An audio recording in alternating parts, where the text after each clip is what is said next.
છોટાઉદેપુરમાં પાવી જેતપુરની ભારજ નદી પરનું ડાયવર્ઝન ધોવાયું। ભારે વરસાદના પગલે ગુજરાત અને મધ્યપ્રદેશ વચ્ચેનો જે સંપર્ક છે તે કપાઈ ગયો।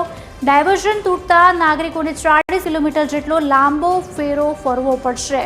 કરોડોના ખર્ચે બનાવવામાં આવેલું ડાયવર્ઝન વરસાદી પાણીમાં વહી ગયું। પાવી જેતપુરમાં ભારજ નદીમાં પાણી આવતા ગંભીર સ્થિતિ સર્જાઈ। વાહન વ્યવહાર પ્રભાવિત થતા તંત્ર દ્વારા વૈકલ્પિક વ્યવસ્થા પર નજર રાખવામાં આવી રહી છે।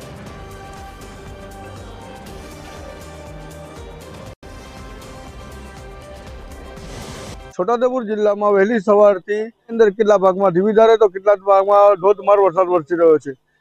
છોટાઉદેપુર જિલ્લાના જીવાદોરી છે કહી શકાય એવા 56 નંબર નેશનલ હાઈવે પર જે ગુજરાત અને મધ્યપ્રદેશને જોડતો હાઈવે છે, આ હાઈવે પર અગાઉ પણ 2 વખત ડાયવર્ઝન બનાવવામાં આવ્યો હતો અને તે ડાયવર્ઝન પ્રથમ વરસાદમાં ધોવાઈ ગયા હતા।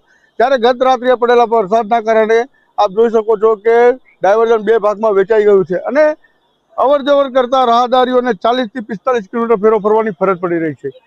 તો આ ડાયવર્ઝન જે બ્રિજનું કામ છે તે ગોકુળ ગતિએ ચાલતું હોય તેના કારણે છેલ્લા 2 થી 2.5 વર્ષથી લોકો પારાવાર મુશ્કેલી ભોગવી રહ્યા છે।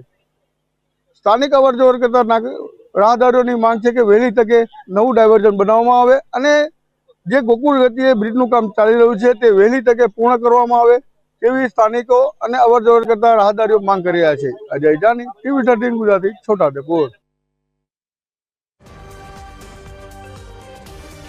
જિલ્લા માટે આગામી 3 કલાક ભારે। વડોદરા શહેર જિલ્લામાં પણ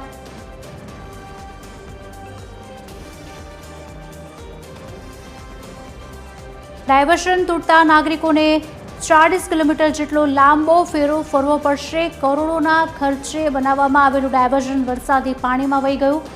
પાવી જેતપુરમાં ભારજ નદીમાં પાણી આવતા ગંભીર સ્થિતિ સર્જાઈ છે। વાહન વ્યવહાર પ્રભાવિત થતા તંત્ર દ્વારા વૈકલ્પિક વ્યવસ્થા પર નજર રાખવામાં આવી રહી છે।